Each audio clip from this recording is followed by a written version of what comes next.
concave mirror produces a virtual image that the 3 times magnified।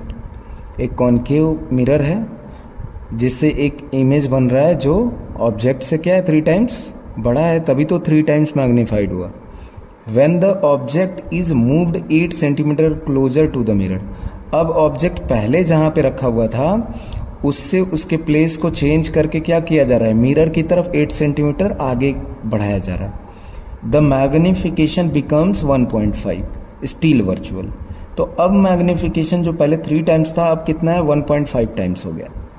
ठीक है, लेकिन अभी भी वो क्या है, वर्चुअल है। Calculate the focal length of the mirror. तो आइए पहले इसके डायग्राम को समझते हैं। तो मैं ब्लू कलर का यूज करता हूँ मिरर बनाने के लिए। तो मान लिया कि ये हमारे पास एक कॉनकेव मिरर है इस तरीके से, ठीक है। ये इसका पोल है, ये हो गया प्रिंसिपल एक्सिस। यहाँ कहीं हम लोग ले लेते हैं फोकल लेंथ और यहाँ ले लिया सेंटर ऑफ कर्वेचर। अब आप अपने आप से खुद से ही बताइए कि इमेज कैसा है, वर्चुअल है और क्या है, ऑब्जेक्ट से 3 टाइम्स बिगर है, बड़ा है। तो इसका मतलब तो ये हो गया कि वो कौन सा केस हो सकता है, तो वो केस कौन सा होता है जिसमें वर्चुअल हो और बड़ा हो। तो वो तो एक ही केस है, वो केस ये है कि जब ऑब्जेक्ट को कहाँ रखा गया हो, फोकल लेंथ और पोल के बीच में। तो चलिए फोकल लेंथ और पोल के बीच में हम लोग रख देते हैं। तो आइए रखते हैं, यहाँ हमने ये रखा, मान लीजिए ऐसे, ये हमारा ऑब्जेक्ट हुआ, तो ये रख दिया। तो चलिए इमेज बनाते हैं। तो ये पैरेलल रह गई होगी इस तरीके से, और जाने के बाद टकराने के बाद कहाँ से जाएगी, फोकस से। तो फोकस से आगे बढ़ा लीजिए इस तरीके से, ये फोकस से आगे चली गई है, ठीक है। अब दूसरा क्या करेंगे, सेंटर ऑफ कर्वेचर से, दूसरा सेंटर ऑफ कर्वेचर से ऐसे।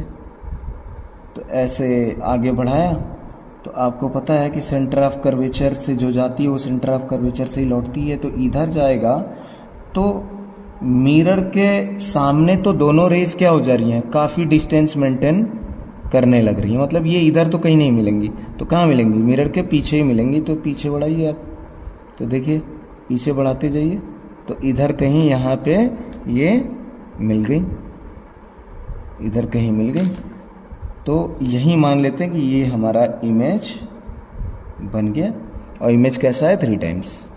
ये ए बी है तो ये भी ए बी होगा। ये समझ में आया। अब क्या क्वेश्चन में बताया है कि कितने डिस्टेंस पे रखा हुआ है, डिस्टेंस नहीं बताया हुआ। ये भी नहीं बताया था कि फोकस और पोल के बीच में रखा हुआ। वो तो हम खुद से समझ गए कि वर्चुअल है और 3 टाइम्स इसका मैग्निफिकेशन है, तो उसका केस ही यही होता है। तो चलो सपोज कर लेते हैं कि ये पहले कहाँ रखा हुआ था, U1 पे। मान लेते हैं कहाँ रखा हुआ है, U1। अच्छा, U1 का नेचर कैसा होगा, नेगेटिव, क्योंकि आप जानते हो कि चाहे कॉनकेव मिरर हो चाहे कॉन्वेक्स मिरर हो, दोनों ही केस में ऑब्जेक्ट डिस्टेंस क्या होता है, नेगेटिव ही होता है। तो भले ये माइनस में लिखूं ना लिखूं, लेकिन ये अंडरस्टूड है कि ये नेगेटिव है, ठीक है। और हमने माना कि इमेज कहाँ बना, V1 पे बना। तो चलिए इस केस के लिए हम केस 1 के लिए चीज़ों को थोड़ा सॉल्व करते हैं, केस 1 के लिए। तो आइए लिखते हैं, गिवन क्या है, गिवन मैग्निफिकेशन, तो उसको M1 बोल देते हैं। M1 इज इक्वल टू कितना है, प्लस का 3। प्लस क्यों लिया, क्योंकि ऑब्जेक्ट भी प्रिंसिपल एक्सिस के ऊपर, इमेज भी प्रिंसिपल एक्सिस के ऊपर, तो दोनों हाइट पॉजिटिव होंगी। तो M इज इक्वल टू क्या होता है, HI/HO विद साइन।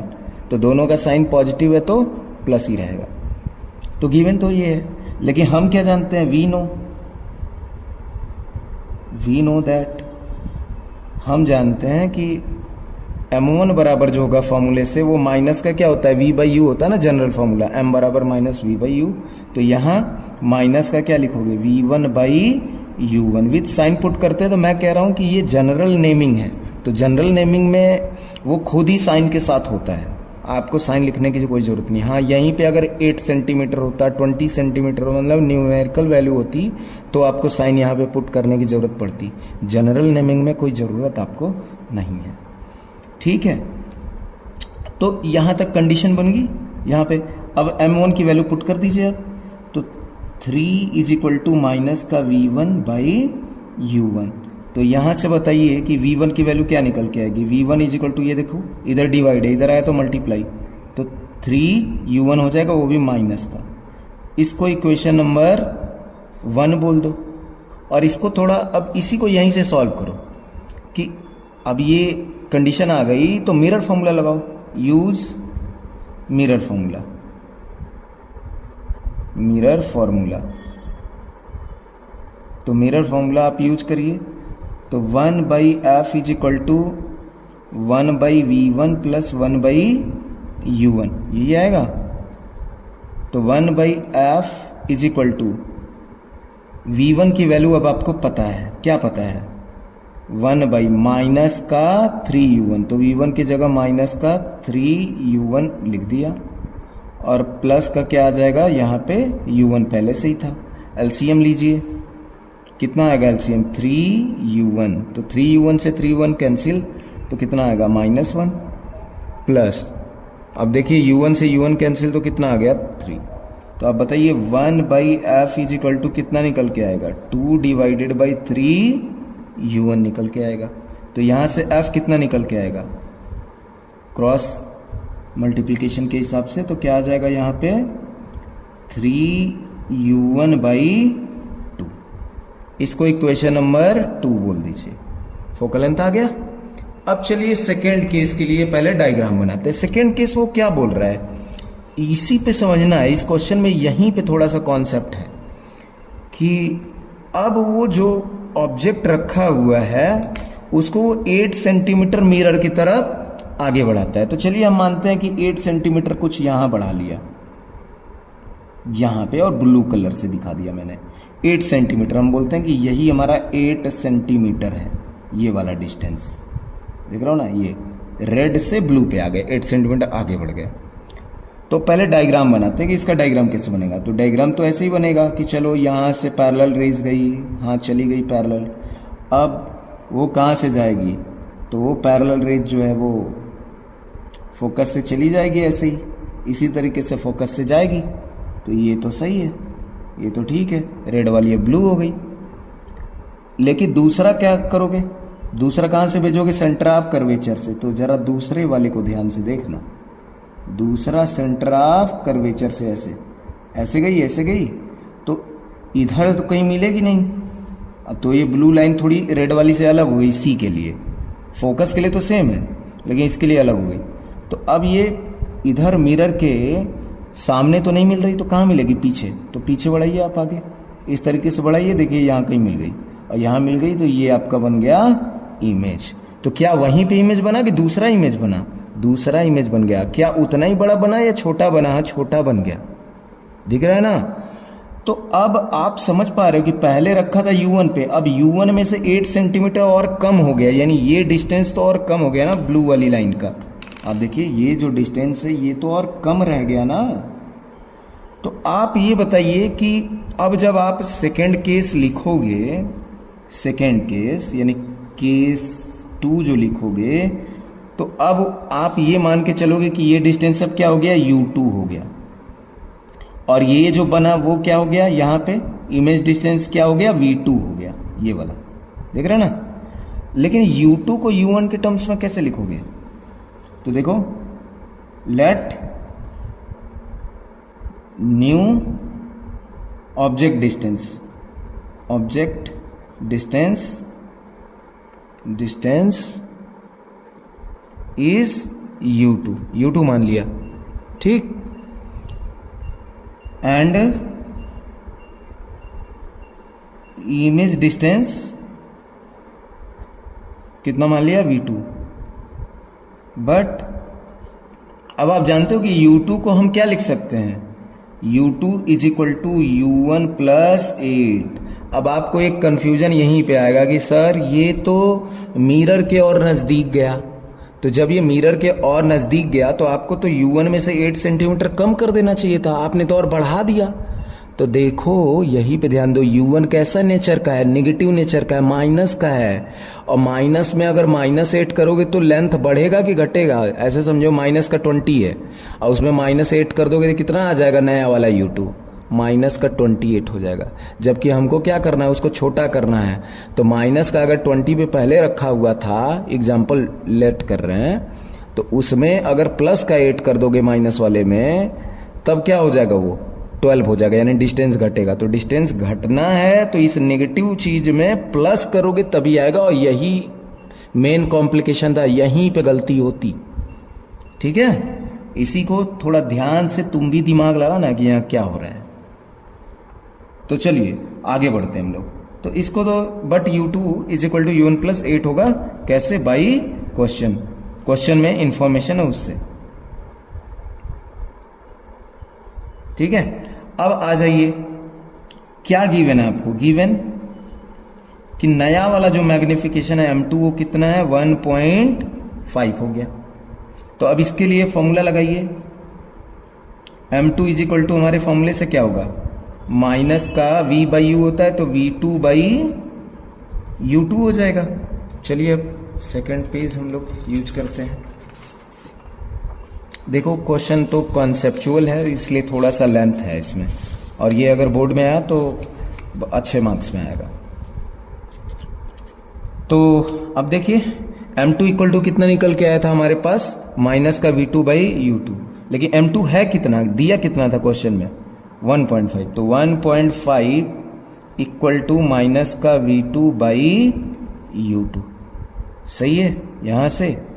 तो अगर इससे हम देखें तो V2 की वैल्यू कितनी निकल के आएगी? V2 = आ जाएगा माइनस का 1.5 U2, ये निकल के आएगा। तो चलिए मिरर फॉर्मूला यूज करते हैं।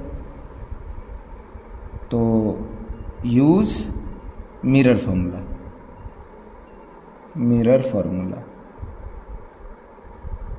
तो मिरर फॉर्मूला क्या है? 1/f = अब यहाँ क्या हो जाएगा? U2 और V2 यूज करेंगे तो 1/V2 + 1/U2। तो आप बोलोगे कि सर फोकल लेंथ को क्यों सेम ही रख रहे हैं? इसलिए सेम रख रहे हैं कि मिरर तो सेम ही है ना, मिरर थोड़ी चेंज हुआ है, बस ऑब्जेक्ट का डिस्टेंस और इमेज का डिस्टेंस चेंज हुआ है, तो फोकल लेंथ तो सेम ही होगा, तो इसलिए यहाँ f ही रहेगा। तो 1/f = V2 की जगह V2 की वैल्यू पुट कर दो, माइनस का 1/1.5 U2 और प्लस का 1/U2। जरा इसको सॉल्व करते हैं, कितना एलसीएम ले लें? 1.5 U2। वो गिर गया यार, कोई नहीं। तो ये आया 1.5 U2। तो यहाँ से ये कैंसिल हो गया, तो कितना आ गया? माइनस का 1, और U2 से U2 गया तो प्लस का 1.5। सही है, 1/f = क्लियर। तो इसको सॉल्व करें, 1/f = कितना आ गया? यहाँ पे 0.5 बचेगा ना, 1.5 में से -1 गया, तो 0.5 डिवाइडेड बाई कितना आ गया? 1.5 U2। यहाँ सही है। चाहो तो ऊपर नीचे 2 से मल्टीप्लाई कर दो तो थोड़ा अच्छा दिखने लगेगा। तो 1/f = ऊपर नीचे 2 से मल्टीप्लाई कर दो, तो 0.5 में 2 से मल्टीप्लाई करोगे तो 1 हो जाएगा, और 1.5 में 2 से मल्टीप्लाई करोगे तो कितना हो जाएगा? 3 हो जाएगा, 3 U2। सही है। तो यहाँ से f कितना निकल के आएगा? f निकल के आएगा क्रॉस मल्टीप्लिकेशन से 3 U2 के इक्वल। ठीक है, इसको कोई नया इक्वेशन दे दो, नेमिंग इक्वेशन नंबर 3। तो देखो पहले वाले इक्वेशन में भी हम लोग क्या निकाले थे? फोकल लेंथ निकाले थे। पहले वाले में भी हम लोग फोकल लेंथ निकाले थे। कितना निकाले थे हम लोग? तो पहले वाले में जरा ध्यान से देखिए कि हम लोग फोकल लेंथ कितना निकाले थे? f = 3U1/2। तो सेम ही मिरर का फोकल लेंथ ये भी है, और ये जो अभी को निकल के आया ये भी तो उसी मिरर के लिए फोकल लेंथ है ना। तो दोनों फोकल लेंथ तो अलग अलग तो होंगे नहीं, आपस में क्या हो जाएंगे? सेम हो जाएंगे। तो सेम हो जाएंगे तो हम क्या कर सकते हैं? इनको इक्वेट कर सकते हैं ना, इक्वेट कर सकते हैं। तो चलिए इक्वेट करते हैं बाई इक्वेटिंग इक्वेशन 2 एंड 3, तो 2 एंड 3 को इक्वेट करो, तो इक्वेशन 2 में क्या था, 3u1/2 था फोकल लेंथ की वैल्यू, और इसमें कितना है, 3u2 है। सही है। अच्छा ये बताओ, लेकिन क्या u2 की वैल्यू हम लोग जानते हैं? u2 की वैल्यू तो हम लोग जानते हैं, हमने u2 की वैल्यू तो लिखी है। कितनी लिखी है? u1 के टर्म्स में। ध्यान से देखिए, हमने